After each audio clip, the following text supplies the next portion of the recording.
Okay. So today we are going to be painting this landscape here. Technically, if you were to look at the poll that I put out on Thursday, this is the painting that won the poll.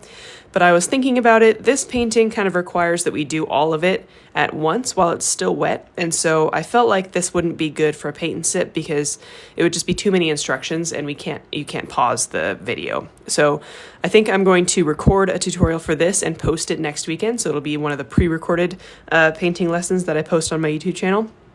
So we're going to skip this one. This one got the second most votes, so we're going to go with this one. Again, this one will be a tutorial next weekend. So this one is based on a reference photo that I found on Unsplash. If you're watching this on YouTube later, the reference photo is linked in the description of the video, so you can find that. If you're watching live, feel free to screenshot if you'd like to just have this for while we're painting. I'll hold it here for a few seconds. This is a reference photo of Mount Fuji, and I just loved the colors and the composition. I just thought it was really pretty, so I thought this would be a great painting for today. So we're going to kind of work from back to front on this painting. We're going to paint in the sky, then we're going to paint in the mountains, these two land pieces, and then we're going to do the water last. So that's why you need a hairdryer, because we have to dry our paper in between all of these steps. So if you have a hairdryer or heat gun, that would be super helpful. Grab that. If not, you might just have to take this a little bit slower. And if you do end up falling behind, just remember the live will be recorded and uploaded to YouTube later. So you can always follow along later. Okay, so real quick, my materials here. This sketchbook, if you're wondering, is from Etcher. It's technically their mixed media sketchbook, but it's great with watercolor. I love how smoothly watercolors go on it, so highly recommend if you're looking for a new sketchbook.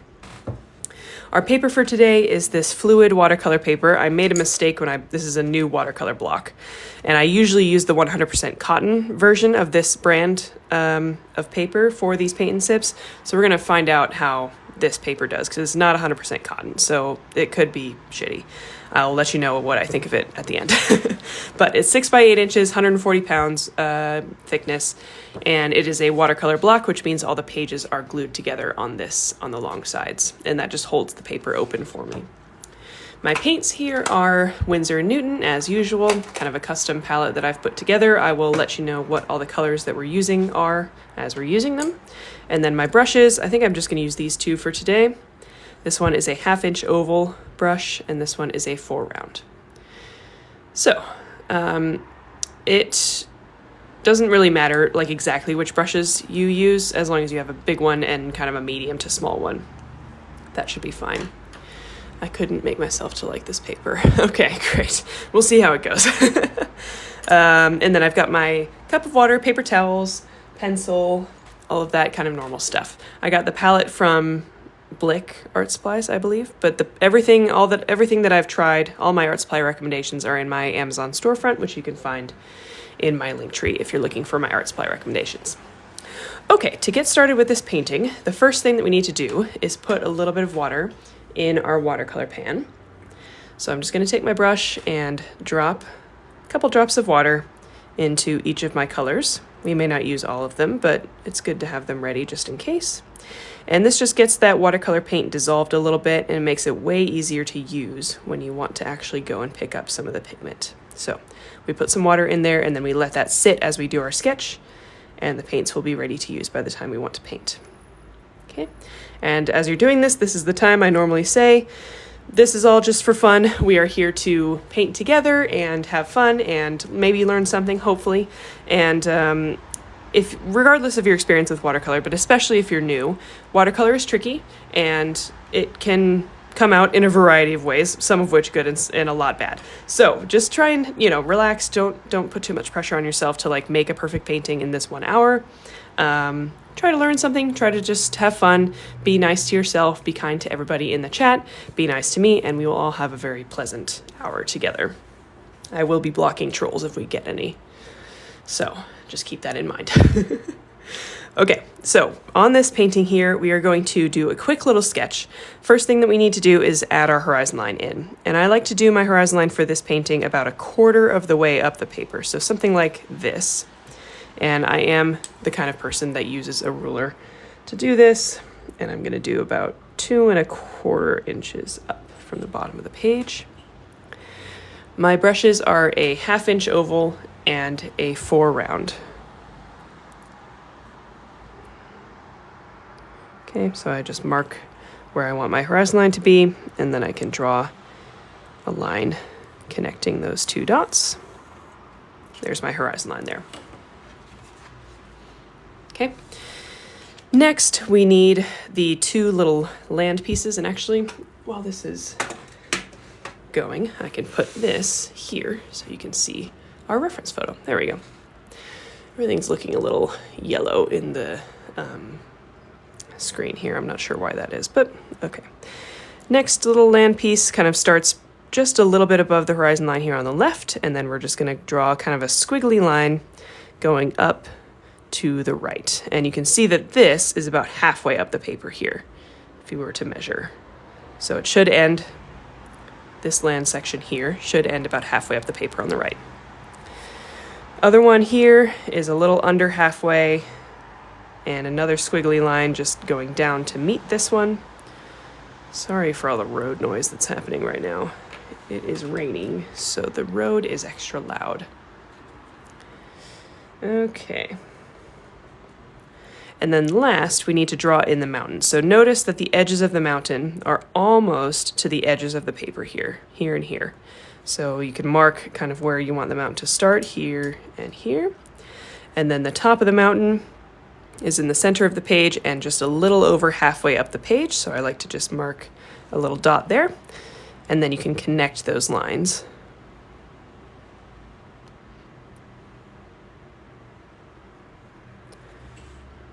And we've got kind of a flat top on the mountain, and then bring it down to meet that other dot there. I think that's good. Does that look right? I feel like this needs to be a little taller here.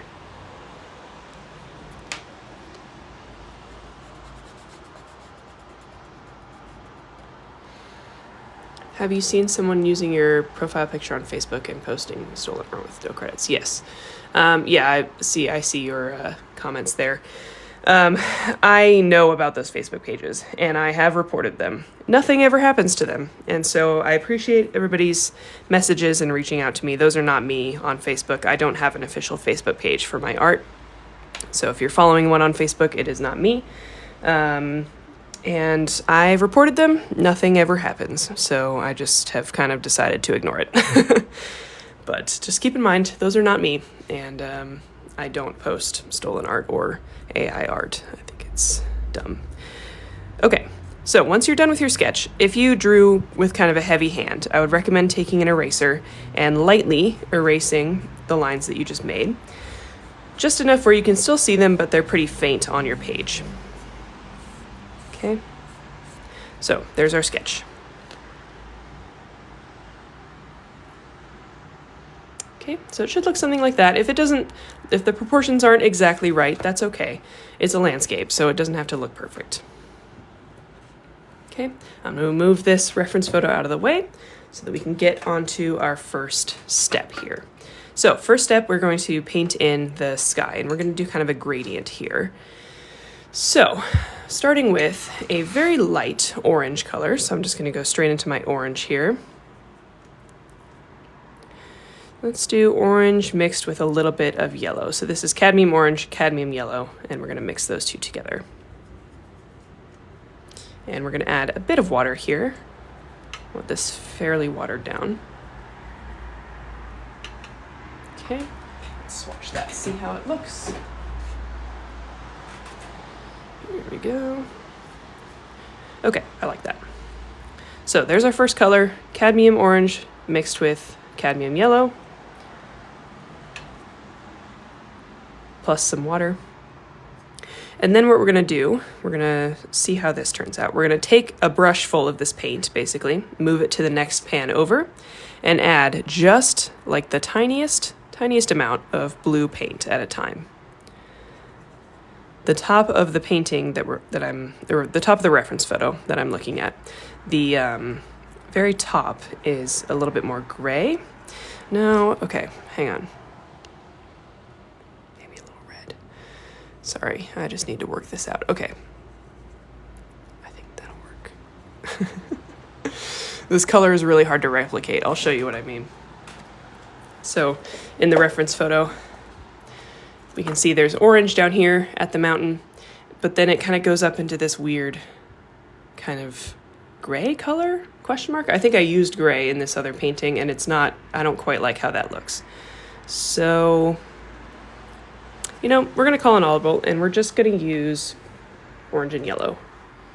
So, I apologize. Go ahead and just get rid of this color that we just made. Keep this one, keep the orange and yellow, but just get rid of what you just did because it just doesn't look quite right. Okay. And then just grab some yellow, cadmium yellow, and we're gonna water that down quite a bit.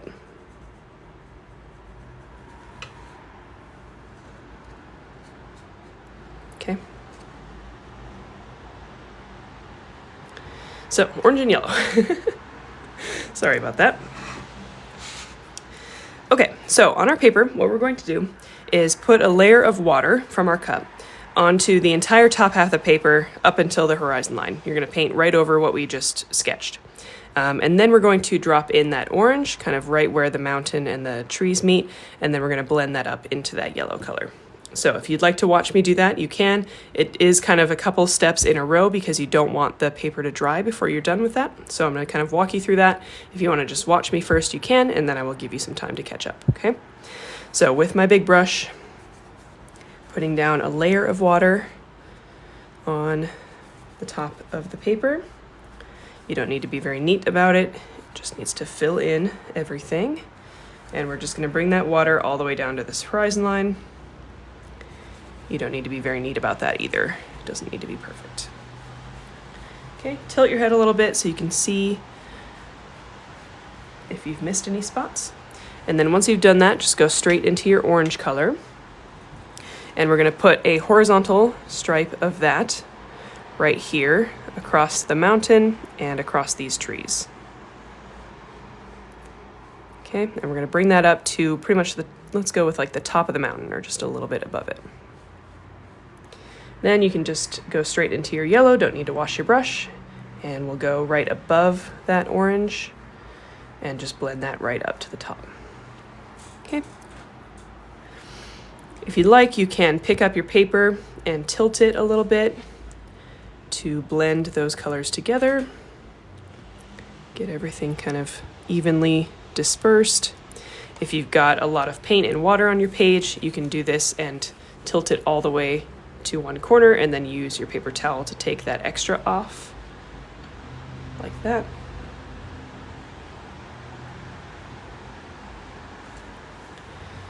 Keep tilting your paper. It doesn't need to look perfect, we're just trying to get the streaks out.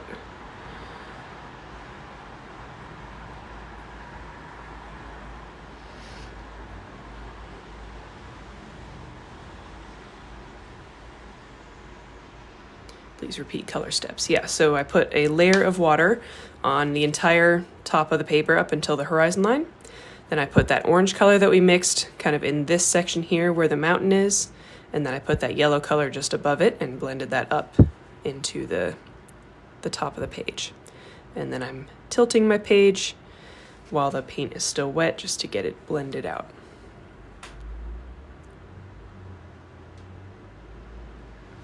When you're happy with how it looks, you can just set it flat and let it dry. If you've got your hairdryer, feel free to bust that out and get things drying. I just like to keep tilting it until I'm happy with it. It also keeps everything even on the page if you just continue to tilt it as it dries.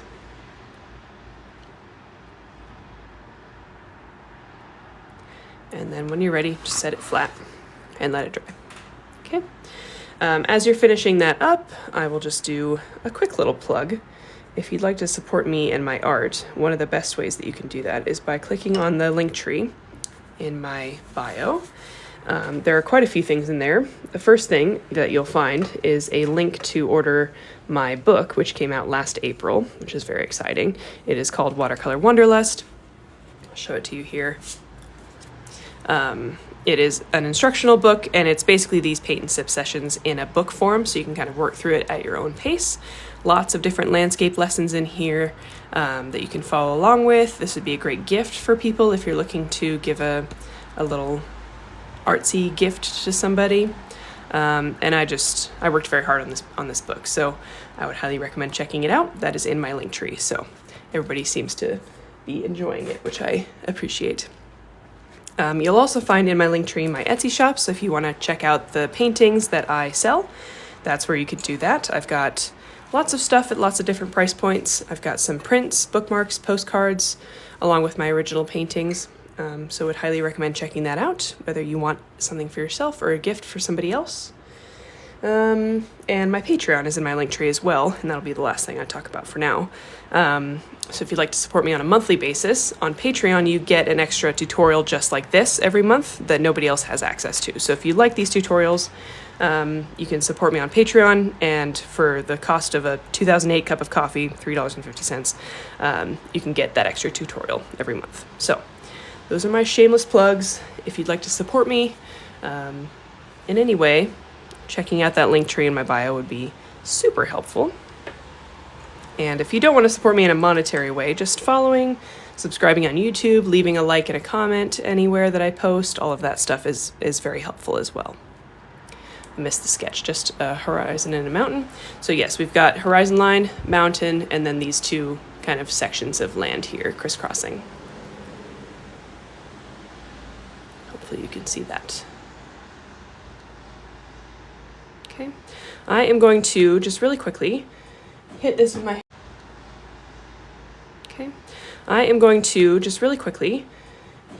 hair dryer so that we can move on. I don't want to keep you guys for too long. So I'm gonna use my hair dryer. Sometimes TikTok will filter out the sound of the hair dryer, so hopefully that happens this time too. Let's see, any other questions before we move on?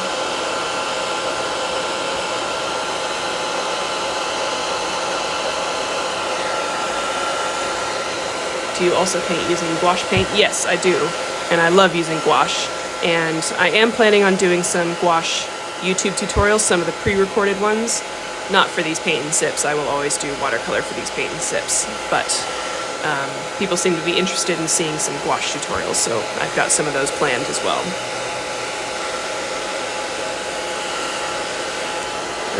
Okay. So just make sure your sky layer is dry before we move on. So use your hair dryer if you have one. And then we're going to go ahead and mix our colors for the mountain. Mountain colors are going to be very similar to the sky colors. We're going to mix together orange and yellow, just like we did for that first sky color. Make sure to add some water. And then we are going to add a little bit of red, just a little at a time. I'm adding alizarin crimson. And I think just a little bit of brown.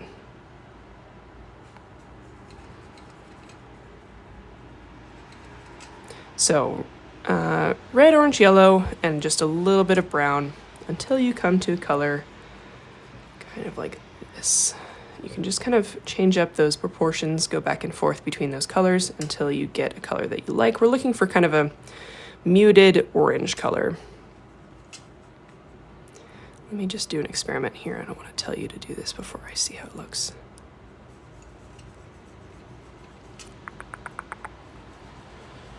Okay, you could add a little bit of blue to it as well if you want to.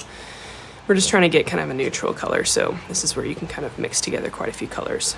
Let's see how that looks on here. Okay, yeah, I like that. So, lots of different colors mixed together here. I mixed together orange, yellow, red, brown, and a little blue, which is a lot of colors. But I'm just trying to get to this kind of rusty orange color here. Okay, and make sure you add some water to this as well. We want this to be fairly watered down.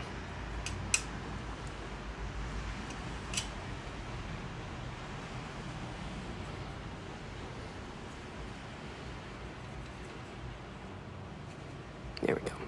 Okay.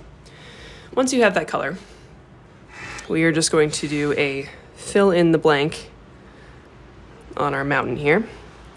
So just use whatever brush you're comfortable with and just fill in your sketch of this mountain here. Just kind of roughly outline those land sections that we drew in the foreground. Doesn't need to be perfect.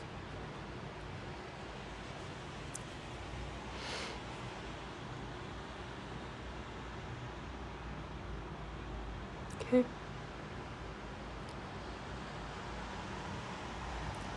There we go.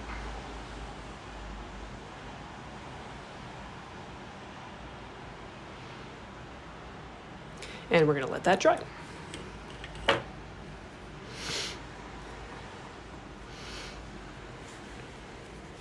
Something I'm working on fixing from the painting that I did of this previously is I feel like I used too dark of a color for the mountain and too cool of colors for the sunset. So it doesn't really look like a sunset in this one. It doesn't really have that like glow. And so I think the color kind of looks weird. So with this one, we're using brighter colors, more oranges and yellows. And we're gonna see if this will look more like a sunset when we're done with this. TBD, we're gonna see if that works. But just thought I'd share what I'm kind of thinking about as I'm doing this. Okay, I'm gonna hit this with my hairdryer real quick. I don't wanna wait, I'm impatient. Looks like Blue Hour. Yeah, I feel like the other painting looks like a different time of day than this one. So we're just experimenting with some different color schemes.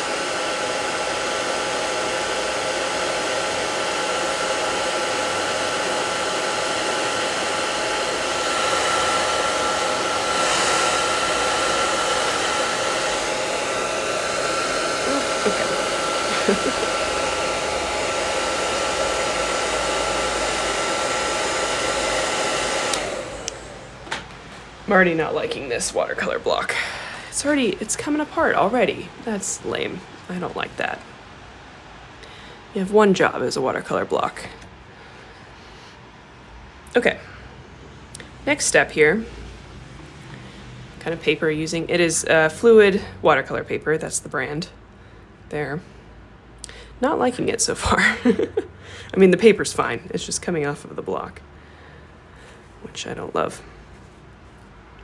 Okay, so with what we're gonna do next, as soon as your mountain is all the way dry, you're gonna go back into that exact same color that we just had here. Add just a little bit more pigment. You can add just a little bit of each of the colors that you used. We're just trying to up the concentration of the paint just a little bit, just slightly. And what we're gonna do with this is create the contours of the mountain and kind of make it look like there's snow on it. And so what we're gonna do is use this color starting at the bottom. And actually here, what I can do is put the reference photo in here so you can see what I'm talking about. You can see here, there we go. We have this kind of lighter section where there's snow and the darker section where there's not snow. So we're just gonna copy those kinds of lines with this darker color. So we're not painting the snow, we're painting the darker section. So I'm gonna start over here. Go up, and I'm just using a very light touch with my 4 round brush. You can even like skip some sections. I'm using such a light touch. I'm just gonna work my way around the mountain, leaving anywhere that I want to look like there's snow.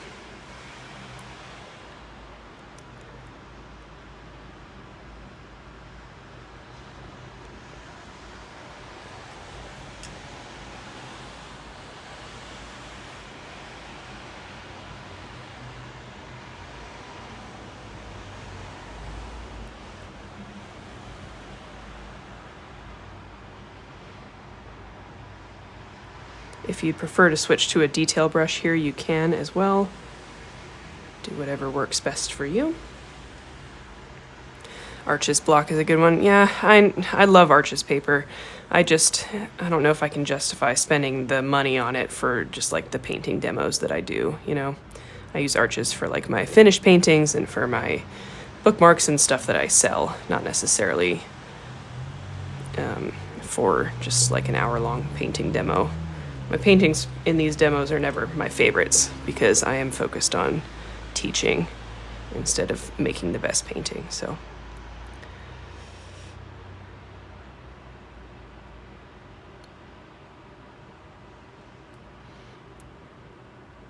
I'm really not happy with this watercolor block though. I just don't like how the color is going on it. So this one might be put in the donation pile and I might get something else.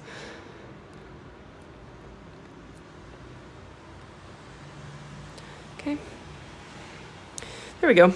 I'm relatively happy with that.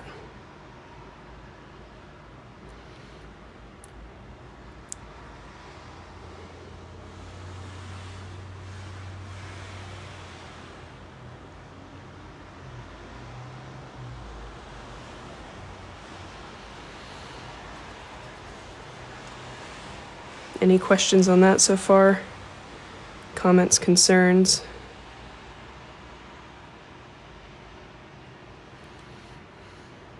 How's everyone doing? We have pretty much done the hard part. This is kind of the hard part. The other parts are pretty fill in the blank.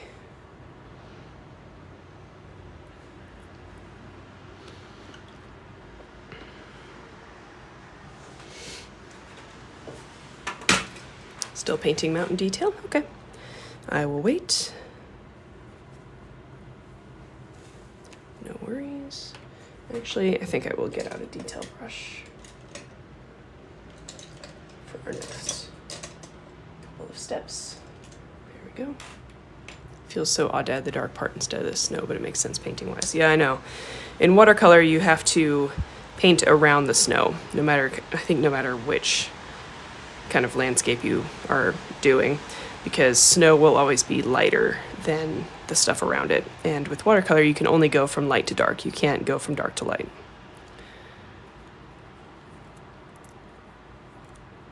Can you show the whole picture? Yep, there you go.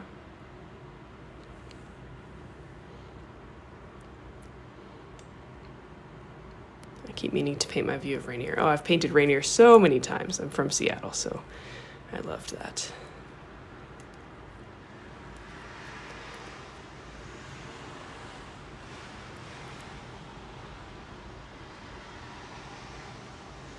My mountain is bleeding into my sky already. Oh no.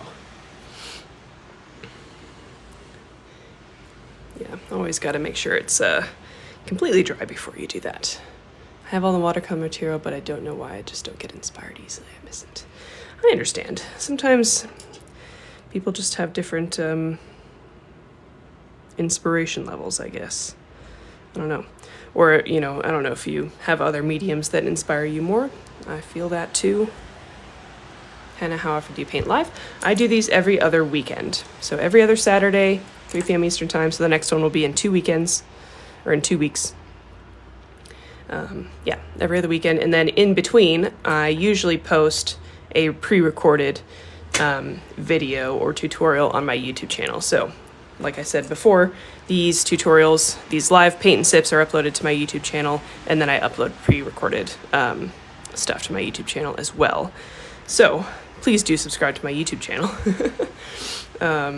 And that's where I'll be mostly if TikTok ever goes away in the US. So it would be great for you to subscribe to there anyway. But I do have a ton of tutorials and stuff on there already, and I post more every week. So please go check that out. It would mean a lot to me. Helps me out a lot too. My mountain is a wide boy. Oh, good. I overcorrected as well. I think mine's pretty wide as well, because this one that I painted before did not turn out quite wide enough, I think. Let's see, where'd it go? There she is. Yeah, it's too tall. I think it's too tall, so I went more wide this time. Do you think it's always best to invest on quality paper so the experience is nice? Arches. So yeah, yes and no. I have complicated feelings about that. Arches is great. I love Arches. Fabriano is another good one. I think that, yes, the painting experience is so much better on those nicer papers, but if it puts more pressure on you, or if it makes you not want to use those papers because you're afraid of ruining them, then sometimes it's more beneficial to paint on cheaper paper because you're a little bit more loose with it and you're a little bit more free and willing to like paint what you want to paint and make mistakes, which you have to do in art. And so if you have a mindset where you are okay with making mistakes on Arches paper, then I would highly recommend the Arches paper. But if you're in a mindset where you are afraid to mess up and afraid to ruin nice paper, I say that with air quotes because you're painting on it, you're not ruining it, then cheaper paper is maybe a better way to go. So that just depends on your mindset. I get my Arches paper on sale only. Yeah, absolutely. Can you show another painting in your sketchbook, the squares? Sure. I'm not going to do a full sketchbook tour, but I'll show you this square painting. There you go. I was really enjoying this mosaic look. These take fucking ever to do. And they're meditative and they're fun, but like, oh my God, like years, not years, just a couple hours. And so I don't know. I thought about making more of these, and I might still, but they just take so long. I like the idea, though. I think it's cool. It looks like a mosaic. So, yeah, there you go. Okay, next step. We are going to fill in these little mountain areas here. First color that we need is kind of a teal color, so we're going to mix together some blue. I'm going to mix together ultramarine blue. The base is going to be ultramarine blue, and then I'm going to add a little bit of phthalo green and a little bit of brown. And we're going to mix those colors together until we get a color that we like. Mostly keep it on the blue side, though. I think that's good. Let's see how that looks. Yeah, I like that. Okay. So again, that was ultramarine blue, a little bit of green, a little bit of brown. Mix that together. It looks darker on the screen than it looks in person. It looks more like a dark teal color in person. Okay, once you have that color, you are just gonna, again, fill in the lines. So we've got this little section over here on the left of this little mountain that kind of combines into the one in the foreground. And you're just gonna use this color, fill it in, try and make kind of an interesting outline here at the top. I like to kind of make tiny circles with my brush and kind of push the paint into the top. Kind of looks like the tops of distant trees there. But because this is further away, we're not going to do any detail up there. And you can just bring that all the way down.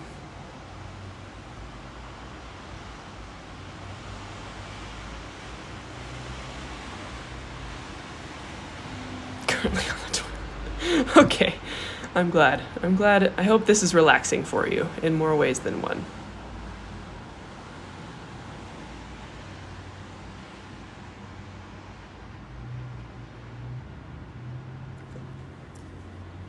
I feel like I'm missing some comments. I promise I'll go back up and see them. I don't want to be left out of the conversation. What's the background noise? It's the cars. It's the cars on the road, and it's raining outside, so it's extra loud today. Let's see. Do you have a tutorial on the mosaics? I do have one on my TikTok, kind of a loose tutorial on that. It's just a few videos back on TikTok. How many times will you paint something before doing a final one on good paper? That's a good question. Honestly, 0 times. I have painted a long time, and so I've got a lot of experience.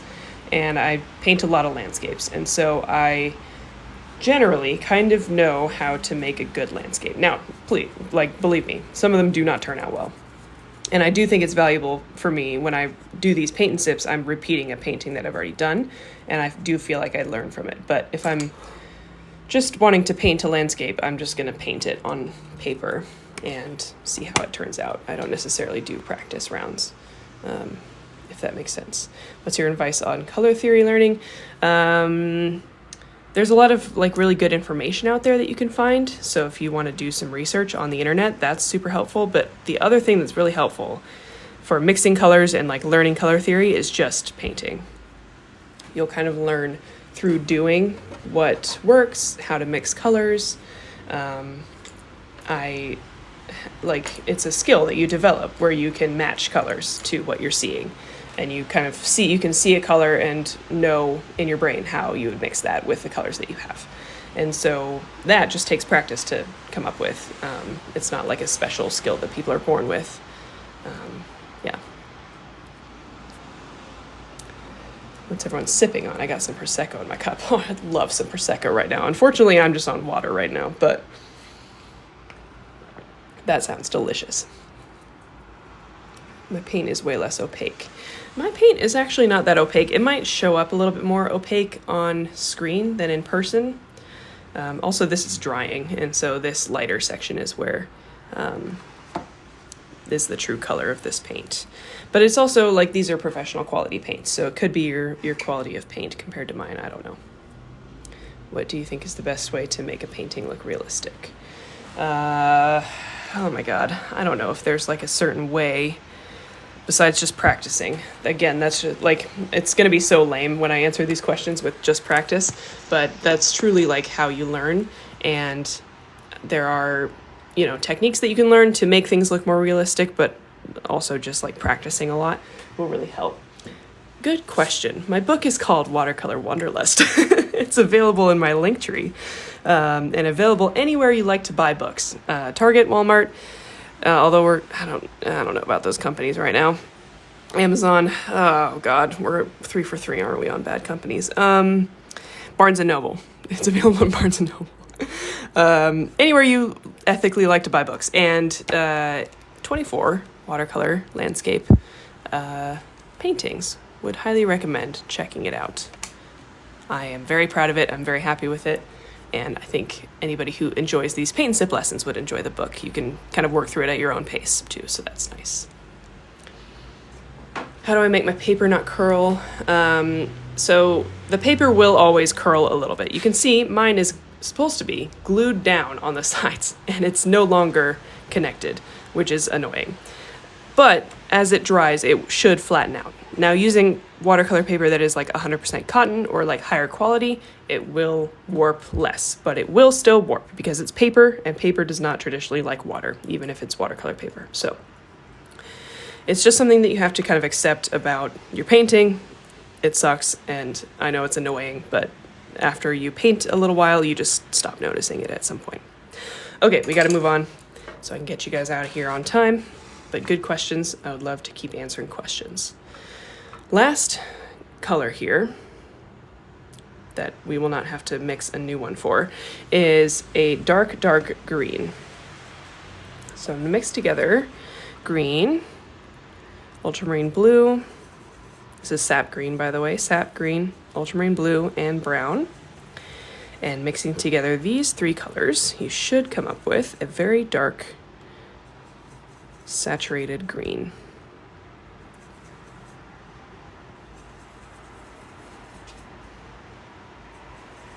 And we're not adding very much water here because we want this to be a pretty opaque color.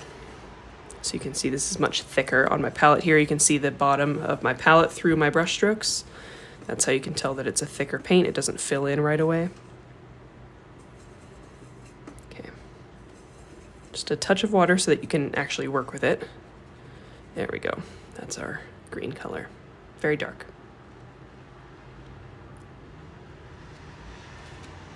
Where are your watercolors from? I got these from Blick, but this brand is Winsor Newton, and you can get it at any art store. Okay, so with that color, let's go back to our reference photo here so we can kind of discuss what we're about to do. Here we are.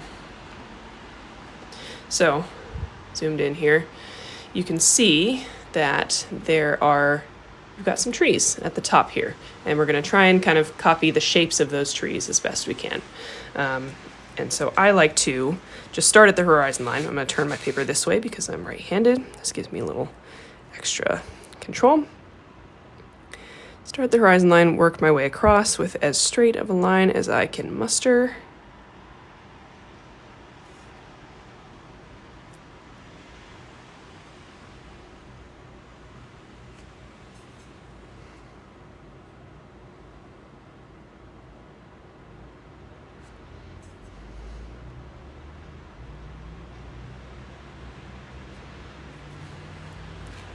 Over the colors in the green, it was sap green, ultramarine blue, and brown, Van Dyke brown.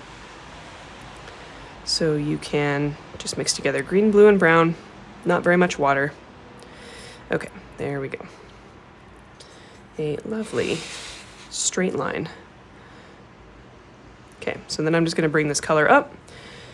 The texture in here does not really matter. I like to do circles because it looks like kind of the shape of trees. And so if you do have some texture showing through, it'll just look like layers of trees in here.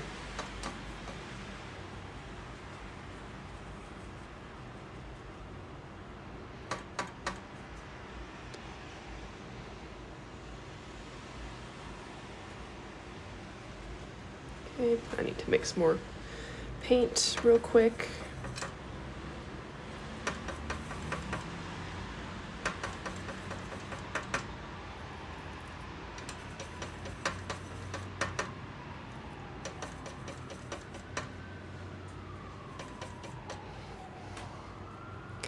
Okay, keep going. Now, as we get to the top of the tree line here, I'm going to continue using these circles and just get up to where we've kind of already filled in.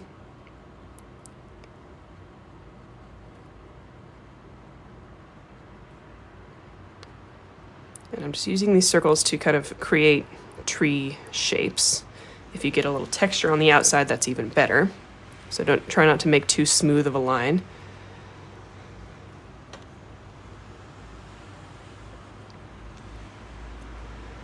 Okay. Then I'm going to switch over to a detail brush. This one is a 000 round. It's teeny tiny.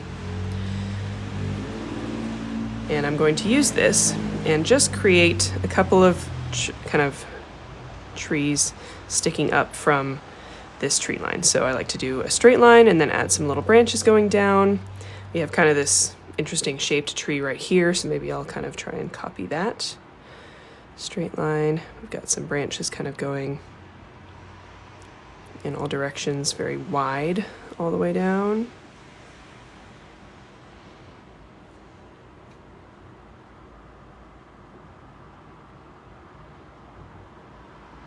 Like that.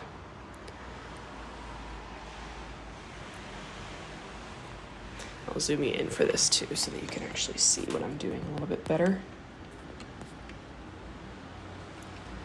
So I am just using my tiny brush and dotting kind of a triangle shape just above the tree line that we just painted, just to show some kind of trees that are sticking up above the tree line here.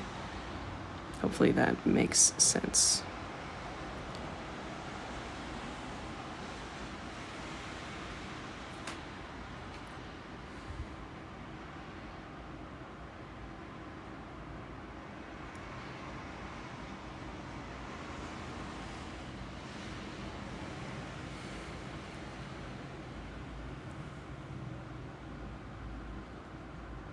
Now, if you are discovering as this paint is drying that it is not quite as dark as you want it to be, feel free to just do one more layer with the exact same color, and you can really get that contrast with a second layer.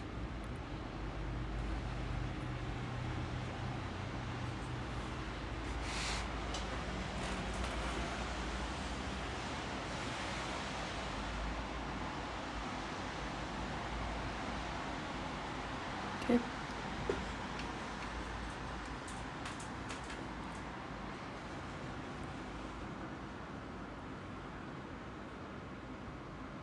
Just dotting in some random little trees here. And whenever you feel like you're happy with your tree line, just go ahead and leave it alone. Don't mess with it too much.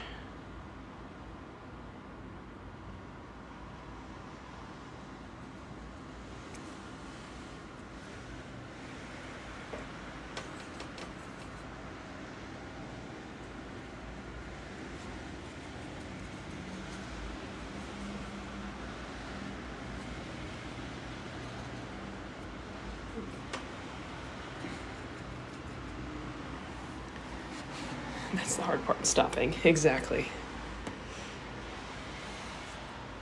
You always got to just take it one too far. I've said this before, and it's kind of my rule for myself on overdoing things like this. If you have a list in your head of like, all right, here's my painting, here's kind of the things that I need to do to complete this painting, you know, go on that list. And then once you get to a place where you're kind of looking at your painting and you're like, I want to fix this, that's when you're going to overdo it. Fixing things means you're like hyper fixating on something and it likely does not need to be fixed. But you're trying to like solve bigger problems in your painting than fixing one little detail. So if you are going around your painting being like, oh, that I don't like that little spot, let me fix that, use caution. You're probably going to overdo it.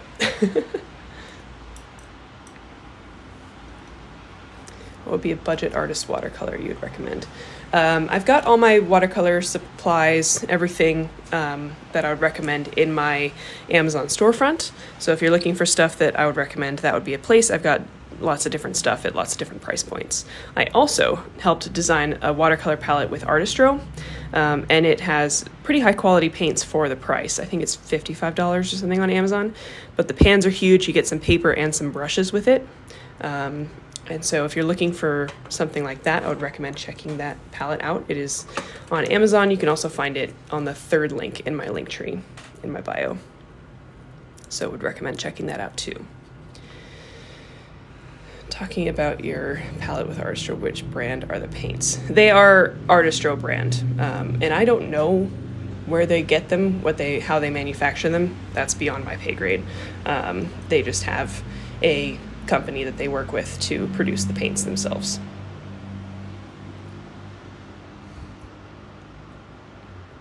Okay. So, last step here, we're getting to the end. We are going to be adding the water. So let's go back to our reference photo here. Sorry, hang on. Zoom back out. We've got our water section down here. So this is going to be a dry brushing technique that we're going to use with the water section. We are going to need to grab this mountain color again. So if you still have it in your palette, great. We are also going to use this teal color that we used for this land section here. So we're going to grab those two colors. If you need to mix more of them, go ahead. I know I do. So I'm going to use my big brush again. Mix up a little bit more of this teal color, which was blue, green, and brown, but like mostly blue, majority blue.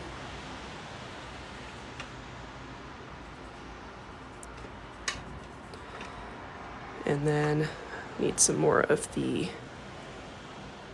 mountain color, which was a bunch of different colors, but I'm going to see if I can mix it with just like 3. Yeah, okay. Orange, red, and a little bit of blue.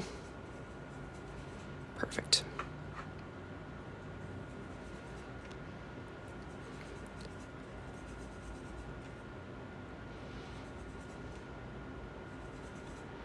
Mix those together till you're happy with it and add some water.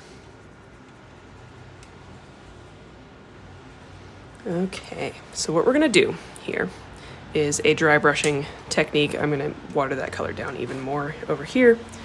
And I'm going to, with my big brush, add some paint onto my brush and then take a lot of it away on my paper towel. So I'm going until I'm not picking up very much color off my brush. And then on this water section, I'm just going to hold my brush almost perpendicular to the page and lightly scrape my brush across the page.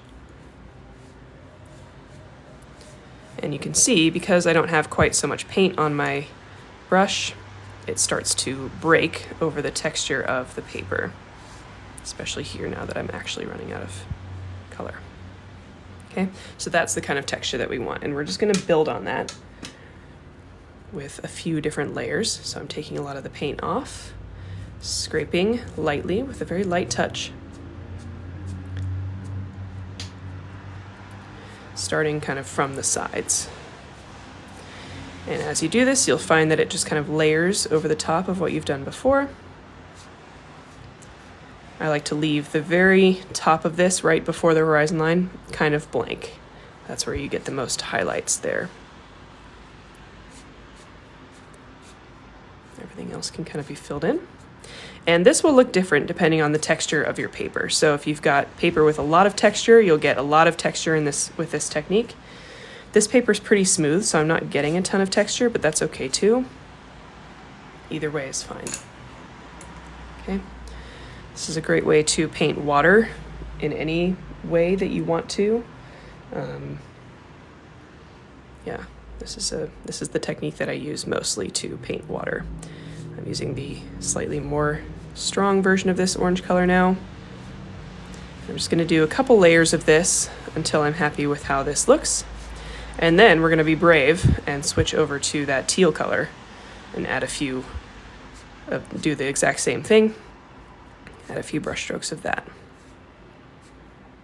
Okay, all right, let's be brave. I'm going to let this dry a little bit for a minute or two, and then I'll do it. I can't get the color right, that's okay. Just try and get it as close as possible. As long as it's something close to what you used for the mountain, it doesn't matter too much. Doesn't need to be exact. What kind of brush are you using? This is a 1/2 inch oval wash brush. It's got this kind of unique shape. I use it quite a lot. These are Princeton Neptune brushes. I like these a lot.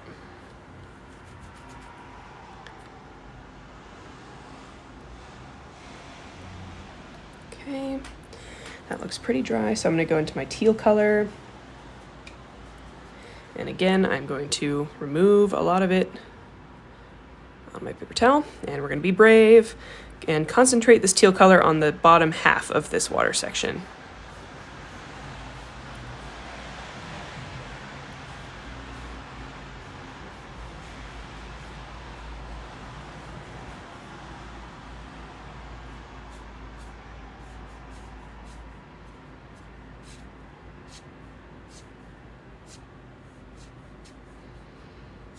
This paper is just really not giving me much in terms of texture. I'll show you what I mean in a second here. You can also use the very tip of your brush to add some more defined ripples if you'd like.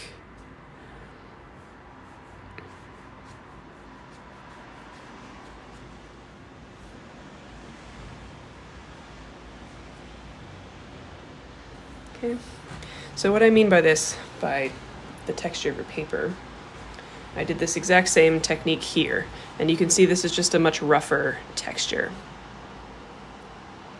You know? So it just kind of depends on and I'm doing the exact same thing. I'm not changing anything between these two. So it just kind of depends on your paper. If you get one with a lot of tooth or a lot of texture, you'll get more out of this technique.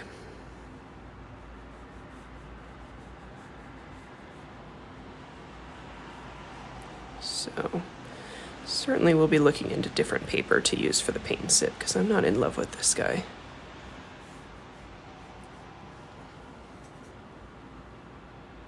Why do I always miss this? You gotta set that timer. Set that alarm. It's always the same time every week. Every other week. I'm just using my smaller brush here and adding a few more defined ripples, like I said before. This is an optional step. If you feel like you've kind of gotten it with that dry brushing technique, then you can leave it like that. But I just feel like it needs a little extra here.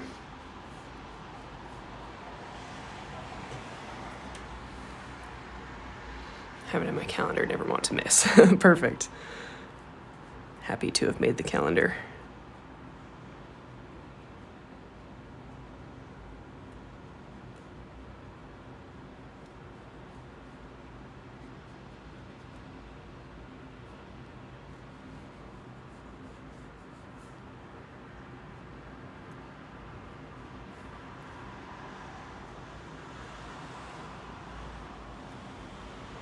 Okay, this is where you can overdo it as well, so just keep that in mind. Don't want to overcook it. All right, I'm not super happy with how that turned out for me, but hopefully you had a better result than me. I think it's just, I'm gonna blame the paper. It couldn't be my fault, possibly. Never is. Okay, leave it alone. I can't even describe why I don't like this paper. All right.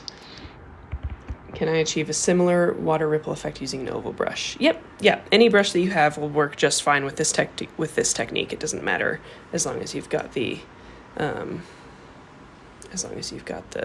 dry brushing part down. Okay, so I think I'm gonna go ahead and call this painting good. I will sign it down here at the bottom. Obviously, you can keep working on this if you want to, but when you feel like you're done, I would highly recommend signing your paintings. Just make sure people know it's yours. And then with this watercolor block, I just use a palette knife and run it along the sides where the glue attaches to the paper. And that way I can free the paper from the block.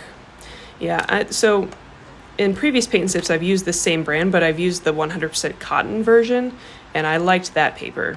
This version is not 100% cotton, and I don't like it. So I think I just need to go back to the other version or try something different. So now I have a new piece of paper that I will probably not use, and my painting. So just to wrap this all up, I hope you enjoyed painting with me.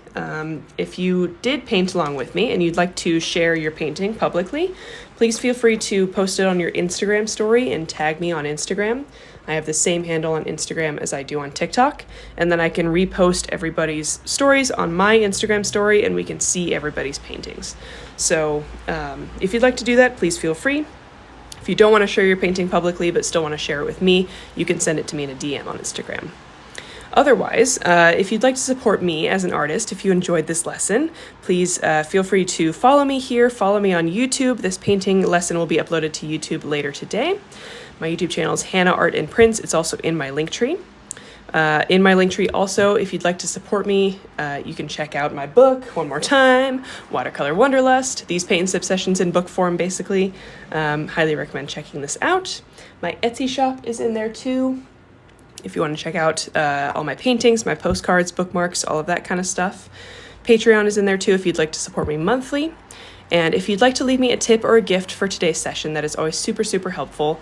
If you click on the little $sign at the top of my Linktree, once you open it, that'll take you to my PayPal, and that's a great way to leave me a tip if you'd like to. People usually leave like $5, $10, nothing super ridiculous, but if you feel so inclined, that is always very appreciated. And then Paint and Sip will be back not next Saturday, but the Saturday after, every 2 weeks usually. And in between, I usually post on my YouTube channel. So if you want a tutorial, just check out my YouTube next weekend, and there will probably be something new up there. Otherwise, I will see you guys in the next video. Thank you so much for watching.